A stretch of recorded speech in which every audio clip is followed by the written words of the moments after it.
Hello and welcome to the wide world of physics, where today we are not going to be doing an experiment. What we are going to be doing is laying out the math problems and how to solve them, and to hopefully give people a process to actually solve the problems that tend to plague students and tend to miss the bits that, especially for exam season coming up, make it a little easier for you to get through the problems that tend to be a bit more difficult.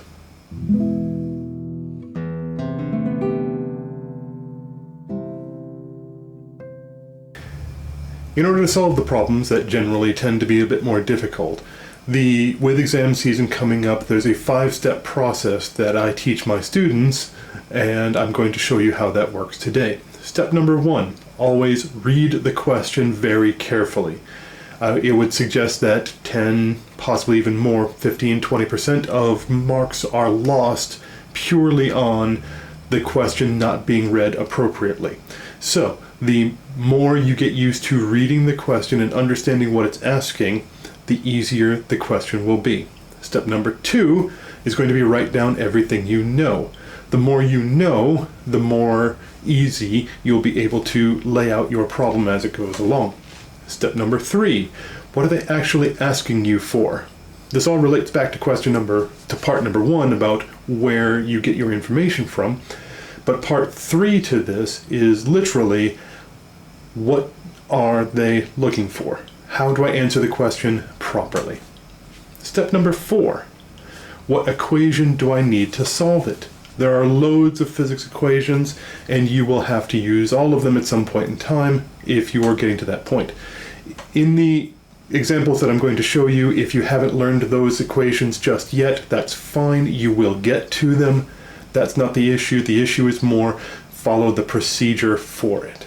Okay? Step number 5, fill in the blanks.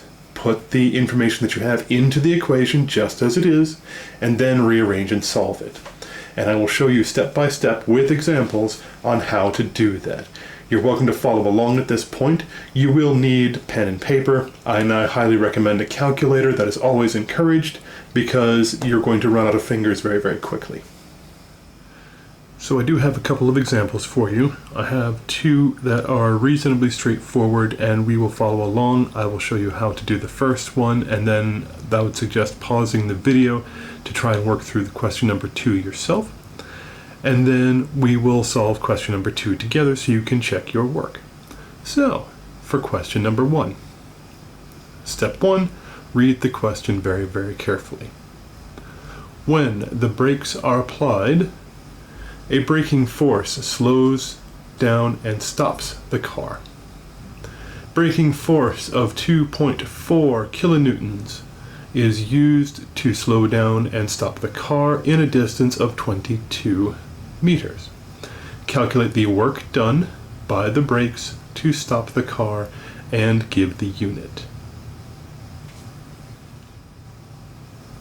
So to solve this question, I recommend doing a couple of things very quickly. First things first, go through and you can either highlight or underline the information that you know. 1, the force is 2.4 kilonewtons. Now, I'm going to draw an arrow on top of the kilonewtons. That is to remind me that force isn't measured in kilonewtons, it's measured in newtons. The other bit, 22 meters, that's an incredibly important number for this. So step number 1, what do I need? What do I have? I have force. My force is equal to 2.4 kilonewtons, which I should convert, because there's the arrow, of 2,400 newtons. That is the conversion from kilonewtons into newtons. That is an important point. The second thing I have distance. Your distance is 22 meters. Meters doesn't have to get converted. If it was in kilometers or centimeters or something silly like that, you would need to convert it, because meters is your SI unit. Newtons is your SI unit for force. Distance is measured in meters. Now what I'm going to do, I'm going to put that into a box. that is the information that we know. That's an incredibly useful tool right there, because we're going to go back to this box so that we can understand what it is. The next step to this process is we want to calculate the work done. Outstanding. So we know that's what it's asking for. So step 3, what am I looking for? In this case, I'm looking for work done. Step number 4, I need to know what's the equation for work done. Work done is equal to force times distance. Well, that's very convenient in our case because we have a unit of force. So step number 4, we're going to put the numbers in as is. I don't have to rearrange this one because I have force and I have distance, so that's the good news. So I have a force of 2,400 newtons times 22 meters.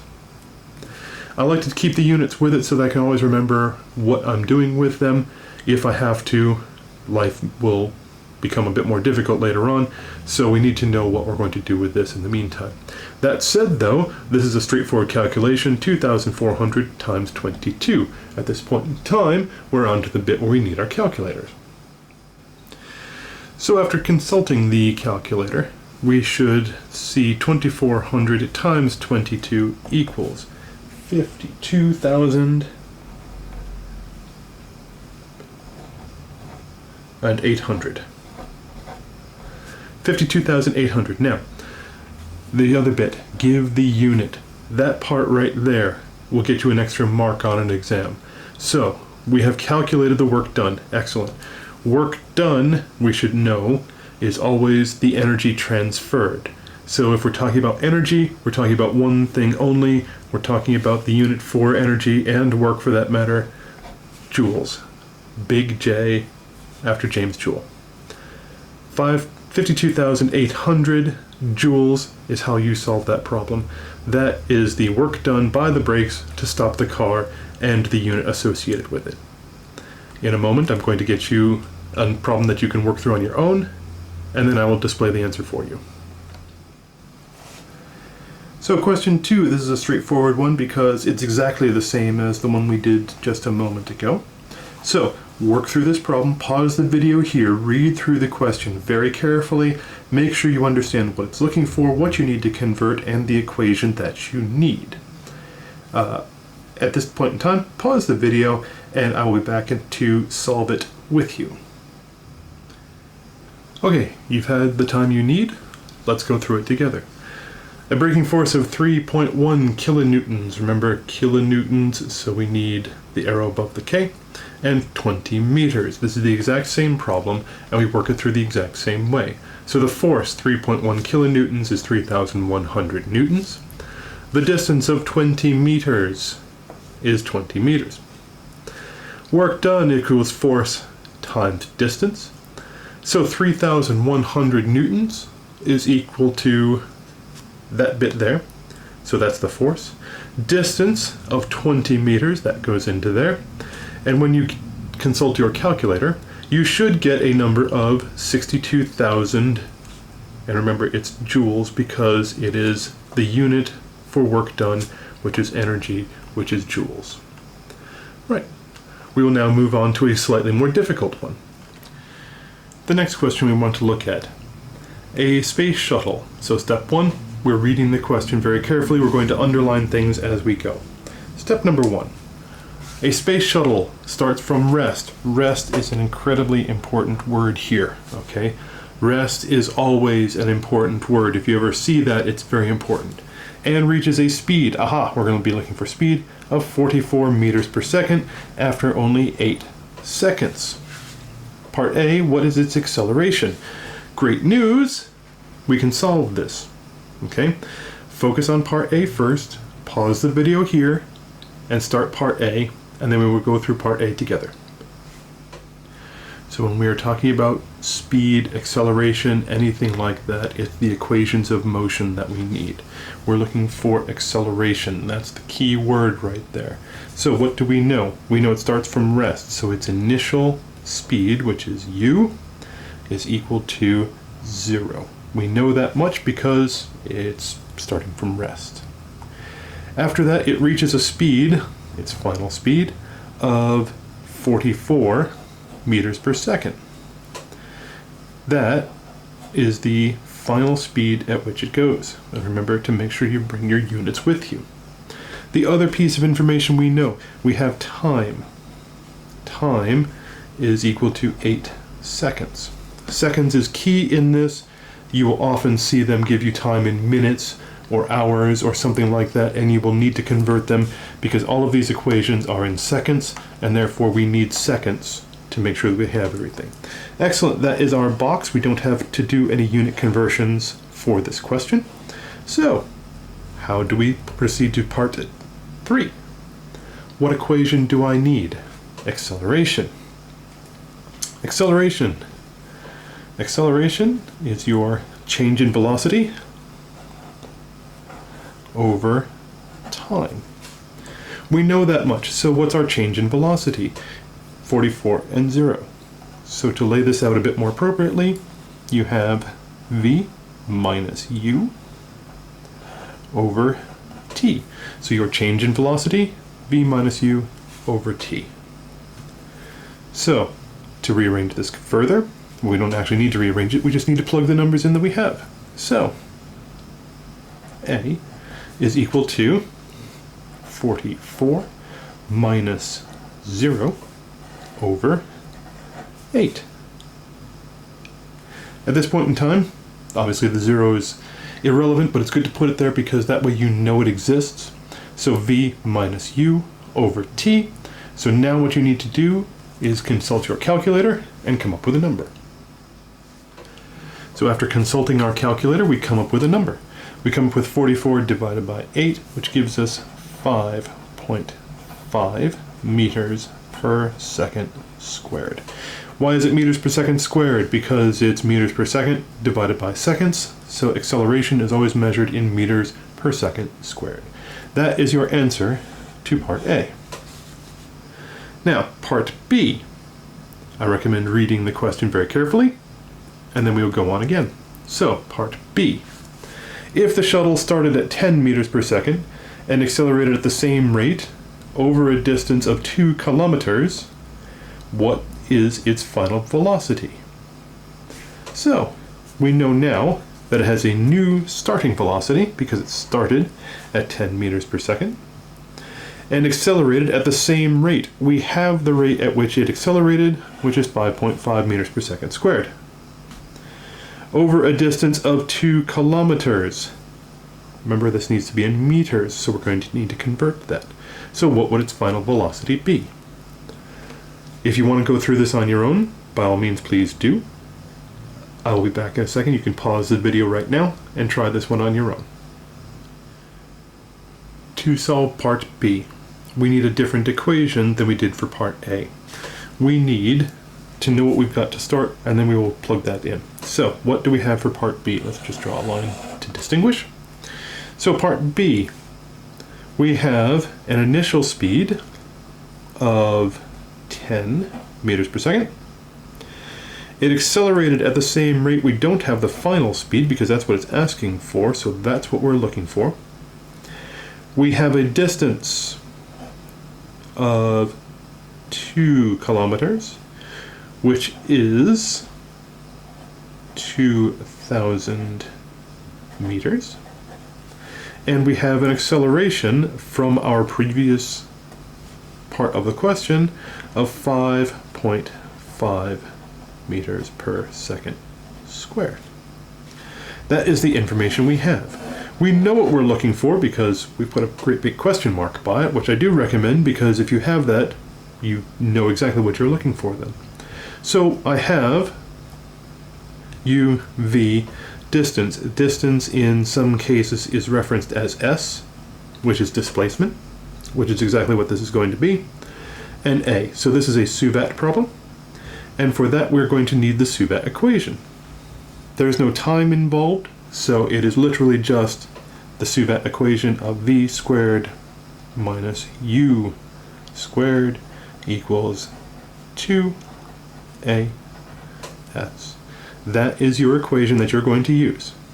Now, knowing that information, see if you can't put the numbers in to where they should be, and then we will pause the video here and try again in the next section. The next part to this, we're going to need to put the numbers in exactly as we have them. We don't have v, so that's going to remain v squared, minus u squared, which is 10 squared, is equal to 2 times your acceleration, which is 5.5, times your distance, which is 2,000. Now, if I were you at this point in time, what I would do is I would not bother rearranging the equation. What I would do, because this is a trickier question to rearrange, to make your life easier, what I would do is I would slow down and solve the bits we can solve. We know what 2 times 5.5 times 2,000 is with a calculator, and we know what 10 squared is with a calculator. If we know that information, we can then make our lives rearranging the equation a lot easier. So after consulting the calculator, we know that 10 squared is 100, and we know that 2 times 5.5 times 2,000 yields us a number of 22,000.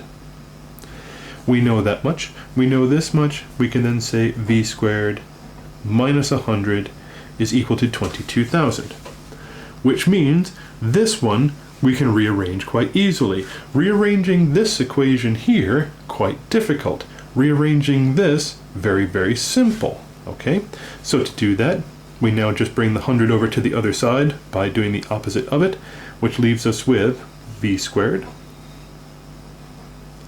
equaling 22,100. If you add 100 to both sides, you're going to be left with that. So the 100's gone away from over here. You've done the opposite to it, which means you've added on 100, which means you're now left with 22,100 when you've done it on both sides. Now, in order to get v, we need to take the square root of 22,100.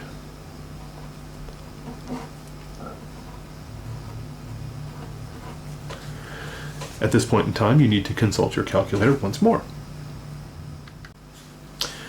So if we now take the square root of 22,100, we get a number of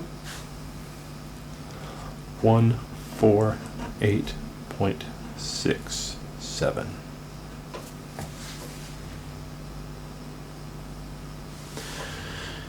That's rounded.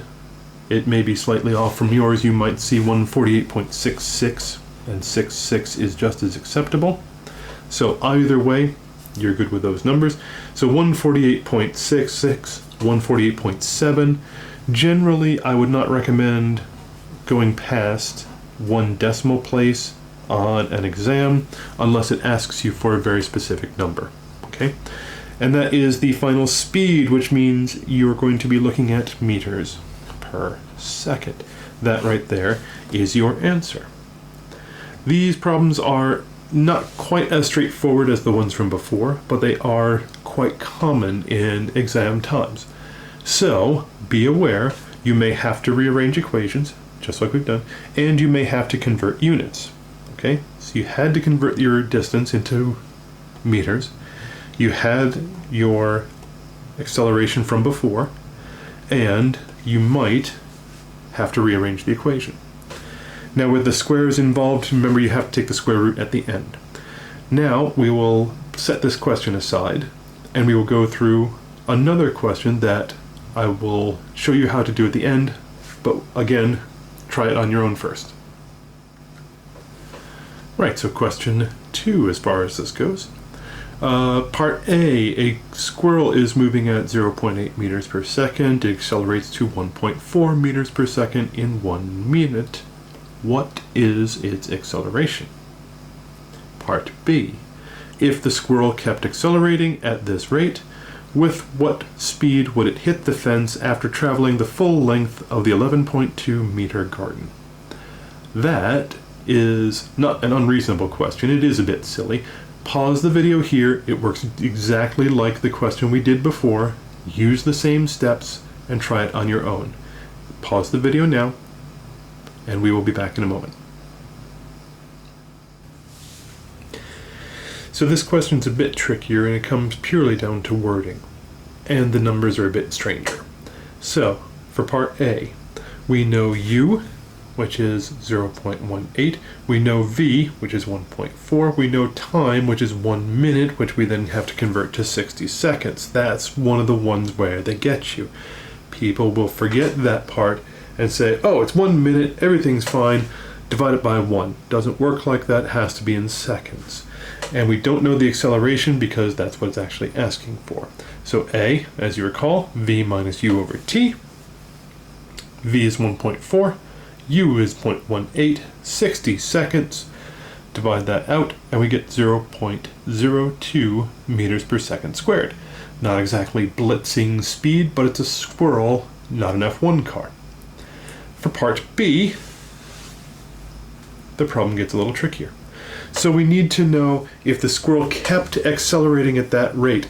Kept is the appropriate word here. That's the word that's your action word for this thing, which means that it starts from 1.4 and it keeps going. Its acceleration, you know, is 0.02, and the distance of the entire length of the garden is 11.2 meters. So V squared minus U squared equals 2AS. V squared we don't know. 1.4 squared, 2 times 0.2, 02 rather, times 11.2. Now, I've done that out for us, so 1.4 squared is 1.96, and that equals to, that multiplied out becomes 0.448. I then rearrange again, so 0.448 plus 1.96 gets you a grand total of 2.408. But remember, that's V squared.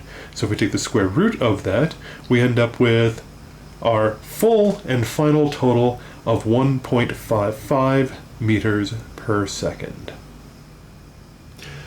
I genuinely hope that helps clear up some of the confusion around how to lay out problems for physics tests. They're not easy, they do take practice, and there is no substitute for practice in this case.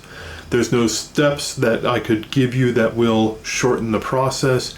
Once you get better at them, they do tend to make themselves a bit more straightforward, but it is practice, practice, practice. There's no two ways around it. So by all means, keep a lookout for these, solve them in your own way. If you come up with a better method, by all means let me know. But generally, this is the easiest way to keep track of everything and to make sure that you, step by step, if you follow the process, you will come to the right answer. I thank you very much for watching. Please remember to like and subscribe, and have a good day.